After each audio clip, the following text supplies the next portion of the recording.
Sunday morning dawned bright and clear, a stark contrast to the turmoil in Adebayo's heart. He had spent the last 2 days trying to contact Amina, leaving messages, sending flowers, even attempting to visit her at school again. But she had remained resolute in her silence. Now, dressed in his finest suit, Adebayo sat in his car outside the church where Amina's wedding was set to take place in less than an hour. Chidi, in the driver's seat, looked at him with concern. "Sir, are you absolutely certain about this?" Chidi asked, his voice tinged with worry. Adebayo took a deep breath, his hand on the door handle. "I've never been more certain of anything in my life, Chidi." As he stepped out of the car, the weight of what he was about to do hit him fully. He was going to interrupt a wedding, to lay his heart bare in front of Amina, her fiancé, and all their guests. It was reckless, potentially ruinous to his reputation, and quite possibly illegal. But he couldn't stop now. The church was already filling with guests as Adebayo slipped inside. He found a seat near the back, his heart pounding so loudly he was sure everyone could hear it. As the minutes ticked by, he rehearsed what he would say, how he would plead his case. Suddenly, the organ music swelled, and everyone stood. Adebayo's breath caught in his throat as Amina appeared at the end of the aisle.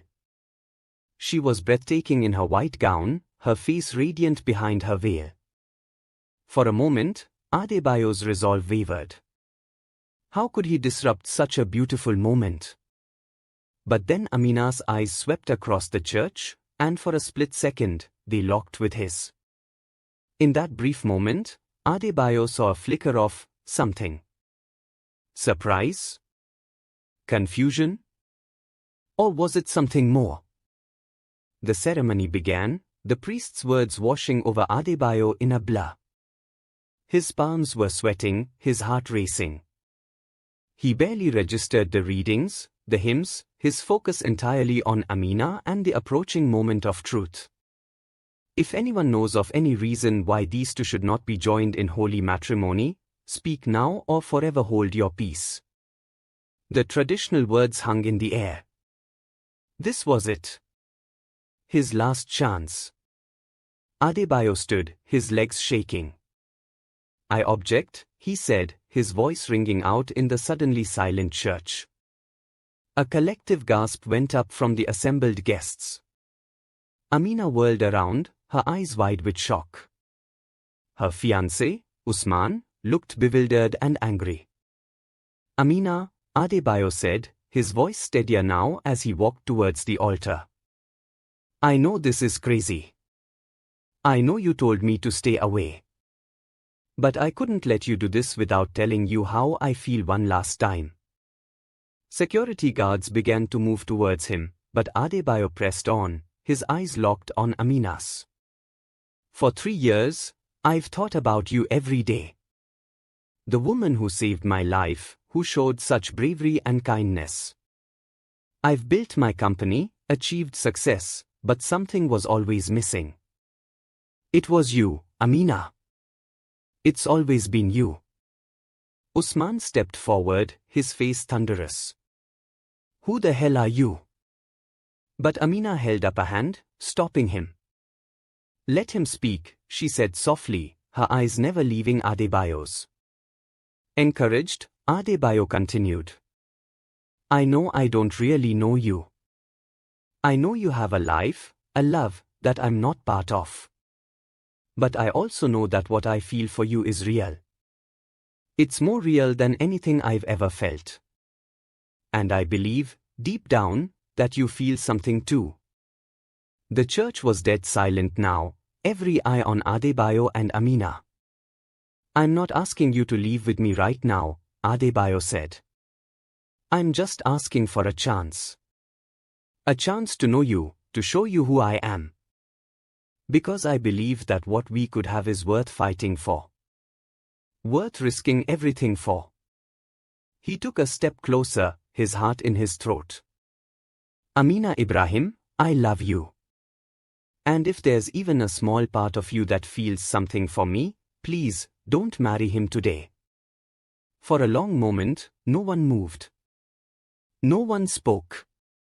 Amina stood frozen, her eyes wide, her bouquet trembling in her hands. Then, slowly, she turned to Usman. "I'm so sorry," she whispered. A murmur went up from the guests. Usman's face crumpled in disbelief and pain. "Amina, what are you saying?" Amina looked back at Adebayo, her eyes shining with unshed tears. "I don't know what this is," she said.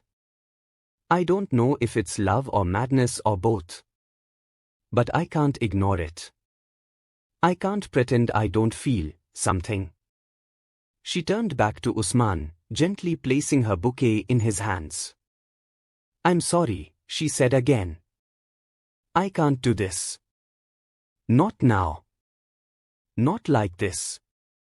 And then, to Adebayo's amazement and the shocked gasps of the assembled guests, Amina gathered up her skirts and ran down the aisle, past Adebayo, out of the church.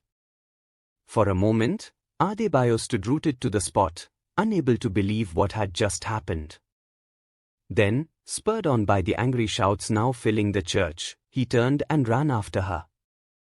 Outside, he found Amina standing on the church steps, looking lost and overwhelmed.